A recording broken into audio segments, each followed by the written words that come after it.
Blueberries for Sale by Robert McCloskey.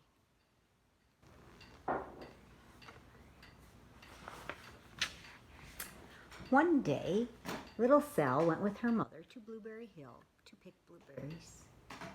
Little Sal brought along her small tin pail, and her mother brought her large tin pail to put berries in. "We will take our berries home and can them," said her mother. "Then we will have food for the winter." Little Sal picked 3 berries and dropped them into her little tin pail. Kaplink, kaplank, kaplunk. She picked 3 more berries and ate them. Then she picked more berries and dropped them into the pail. Kaplunk, and she ate the rest. Then little Sal ate all 4 blueberries out of her pail. Her mother walked slowly through the bushes, picking blueberries as she went and putting them in her pail. Little Sal struggled along behind, picking blueberries and eating every single one. Not putting them into her bucket, Grandpa.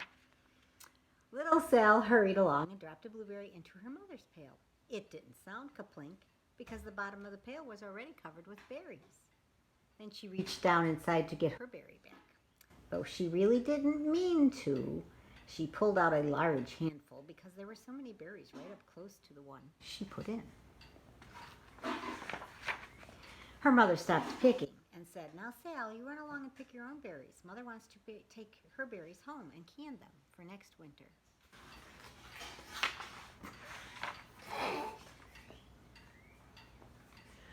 Her mother went back to her picking, but little Sal, because her feet were tired of standing and walking, sat down in the middle of a large clump of bushes and ate blueberries. On the other side of Blueberry Hill, Little Bear came with his mother to eat blueberries. "Little Bear," she said, "eat lots of berries and grow big and fat. We must store up food for the long, cold winter."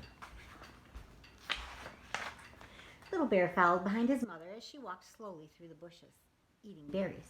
Little Bear stopped now and then to eat berries, and then he had to hustle along to catch up.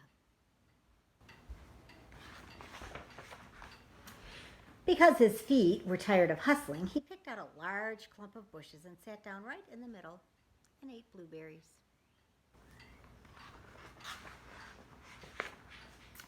Over on the other side of the hill, little Sal ate all of the berries she could reach from where she was sitting, and then she started out to find her mother.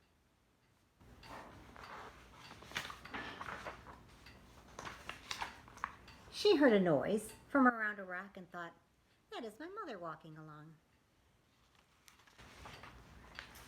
But it was a mother crow and her children, and they stopped eating berries and flew away saying, "Caw, caw, caw." Then she heard another noise in the bushes and thought, "That is surely my mother, and I will go that way." But it was Little Bear's mother instead. She was trampling along, eating berries, and thinking about storing up food for the winter. Little Sal tramped right along behind. By this time, Little Bear had eaten all the berries he could reach without moving from his clump of bushes. Then he hustled off to catch up with his mother. He hunted and hunted, but his mother was nowhere to be seen. He heard a noise from over a stump and thought, "That is my mother walking along." But it was a mother partridge and her children. They stopped eating berries and hurried away. Then they heard a noise in the bushes and thought, that is surely my mother. I will hustle that way." But it was Little Sal's mother instead. She was walking along, picking berries, thinking about canning for next winter. Little Bear hustled right along behind.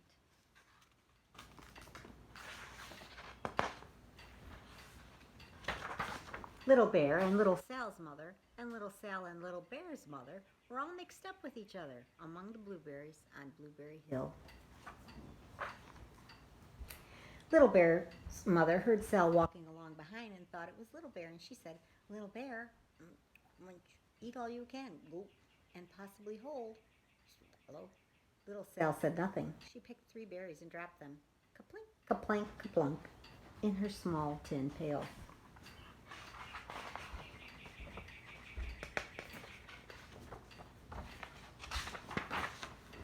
Little Bear's mother turned around to see what on earth could make a noise like kaplunk.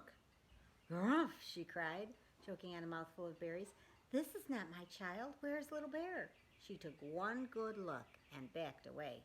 She was old enough to be shy of people, even a very small person like Little Sal.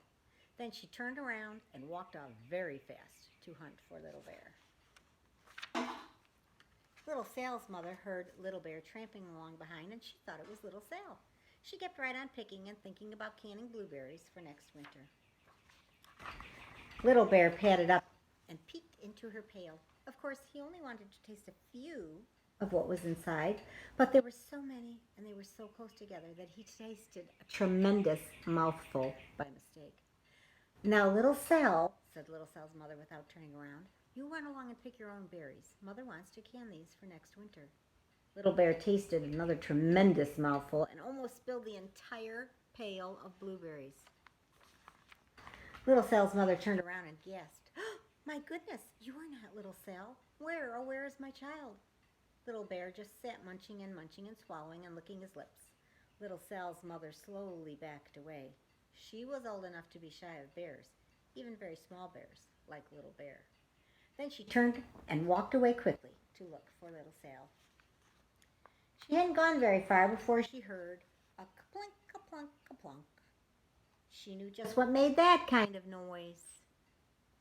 Little Bear's mother had not hunted very long before she heard a hustling sound that stopped now and then to munch and swallow. She knew just what made that kind of noise. Little Bear and his mother went home down one side of Blueberry Hill, eating blueberries all the way and full of food stored up for next winter. And Little Sal and her mother went down the other side of Blueberry Hill, picking berries all the way, and drove home with food to can for next winter, a whole pail of blueberries, and 3 more besides.